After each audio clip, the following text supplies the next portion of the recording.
Quiz 6. Number 1, a criminal action may be commenced by any of the above. So a criminal action may be commenced by the filing of an accusatory instrument in a criminal court, the filing of an indictment by a grand jury against a defendant who has never been held for the action of the grand jury, also known as a silent indictment, by filing a felony complaint against an adolescent offender or juvenile offender in the youth part of the Superior Court. 2, if more than one accusatory instrument is filed in the course of a criminal action, the action is deemed to have commenced when the first instrument is filed. 3, which accusatory instruments are verified? And it's information in the two complaints. So it's the regular information, a felony complaint, and a misdemeanor complaint. Which of the following statements are true regarding accusatory instruments according to CPL 100.15? So an information, a misdemeanor complaint, and a felony complaint must each specify the name of the court in which it is filed. That's true. 2, an information, misdemeanor complaint, and a felony complaint must specify the title of the action, and the plaintiff shall be the people of the state of New York. Also true. An information, misdemeanor complaint, and a felony complaint must all be subscribed and verified by a person known as the complainant. Also true. 4 was wrong because it said must and it left out one of the options. So I'm going to read it as if it was correct so that you memorize it this way. The complainant must have personal knowledge of the commission of the offense, or it may be based on information and belief.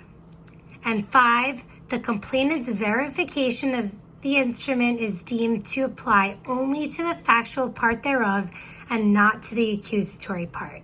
So the answer was choice D, all except 4.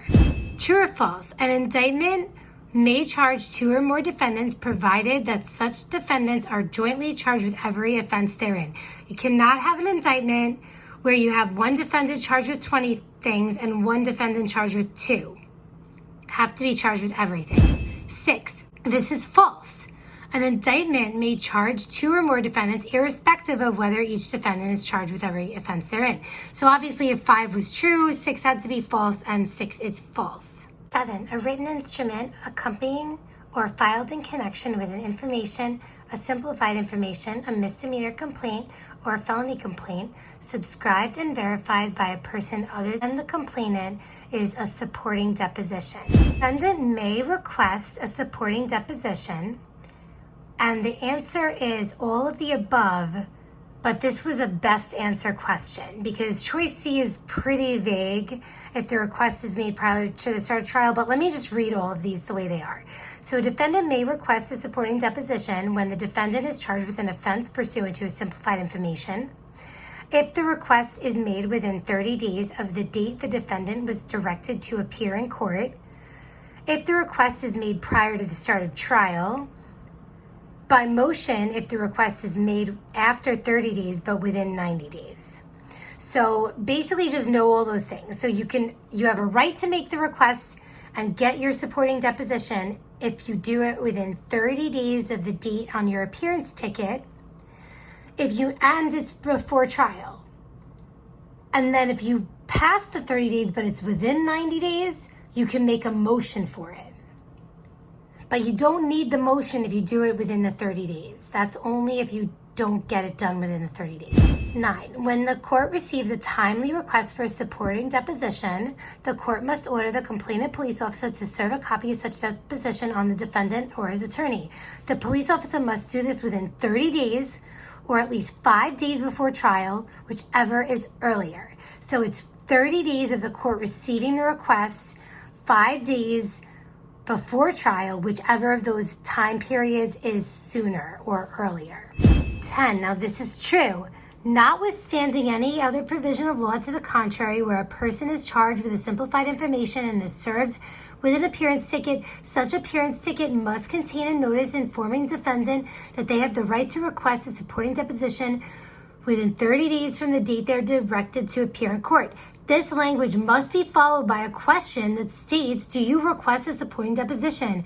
And options for a defendant to check off yes or no. A failure of the complainant police officer to comply with this request within the requisite time period renders the simplified information insufficient on its face, which is very, very powerful, because if it's insufficient on its face, then when we get into Article 170, you'll see that is a basis to dismiss the accusatory instrument.